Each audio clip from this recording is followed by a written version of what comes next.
Salut, je suis Gilles-André Esson et je suis heureux de te retrouver encore dans la minute stratégie. Alors, toujours enthousiaste, je suis commercial dans l'âme, dans l'esprit, dans le corps. Et c'est pour toujours. Alors, qu'est-ce que nous allons traiter comme thème aujourd'hui? L'injonction client. Ah, ça te dit quelque chose. L'injonction client. C'est quoi une injonction déjà dans le français? L'injonction, c'est en terre à terre, on va dire, c'est une opposition. Ok? L'injonction, c'est une opposition contre une idée ou contre un argument, ou contre un produit ou contre un service. Alors, dans le domaine commercial, souvent le commercial il peut croiser, il peut rencontrer dans son activité des injonctions clients ou des injonctions de prospects.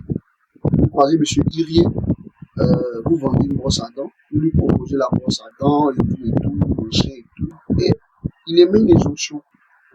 Non, ça ne m'intéresse pas. Monsieur, j'ai déjà une brosse, je l'ai prise il n'y a pas longtemps, donc pourquoi prendre encore une autre brosse à dents et tout. Il est dans son droit de vous dire ce qu'il pense et ce qui en est de ses produits en sa possession. Donc, qu'est-ce qui va se passer? Lorsque vous êtes face à une injonction, vous devez déjà garder votre calme. On est de conversion. Dès qu'il y a une injonction, il a perdu son feeling, il est perdu. Non, ce n'est pas comme ça que ça marche. Comme je l'ai dit, vous devez rester calme et vous écoutez le client et mettre son injonction. Il va aller jusqu'au bout. Non, j'ai déjà une brosse à dents, elle est de couleur bleue, j'ai acheté il y a 2 jours. Pourquoi prendre un conseil? C'est pas nécessaire pour moi, monsieur, s'il vous plaît. Je suis occupé, voilà, merci. Alors, loin d'importuner le prospect, vous allez écouter son injonction. Et dans son injonction, vous allez faire de cette injonction une opportunité commerciale. Et pour pouvoir faire de cette injonction une opportunité commerciale, il y a quelques petites règles qu'il faut suivre. La première règle, c'est quoi? C'est de remettre encore l'argument que vous avez mis, l'argument précédent, en proposant votre brosse à dents. Parce que vous savez, tout de suite, il y a la charge émotionnelle des prospects.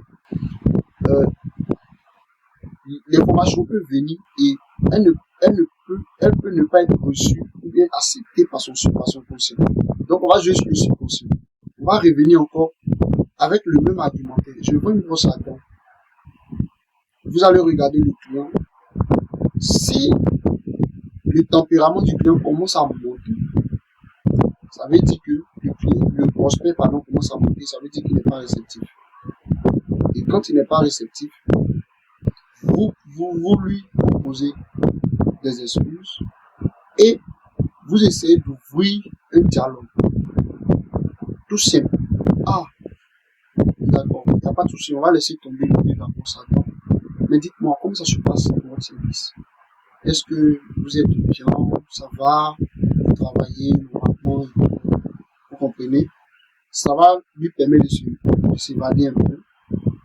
Et puis, après, vers la fin de votre discours, vous pouvez revenir encore sur le sujet de votre présence. Tout qu'on fait, nous vendons d'excellentes brosses à dents. Voilà. Si vous voulez, vous pouvez la prendre en réserve, car ne sait-on jamais tout ça. Vous allez voir que, apaisé, il pourra mieux vous écouter. Il pourra aller même jusqu'à vous demander, bon, ça coûte combien votre brosse. Vous comprenez? Donc, c'est une technique, pour moi, de gérer une injonction client. Ok, j'abandonne pas les sujets, je le mets juste dans le tiroir pour quelques secondes et puis je le ressens. Mais avec d'autres stratégies. Ok, donc toi, dis-moi en commentaire quelles sont tes stratégies pour traiter les injonctions clients. Ça sera super parce que nous les commerciaux, nous aimons innover, on va apprendre. Dis-nous dans les commentaires comment tu gères ce genre de situation. Merci beaucoup.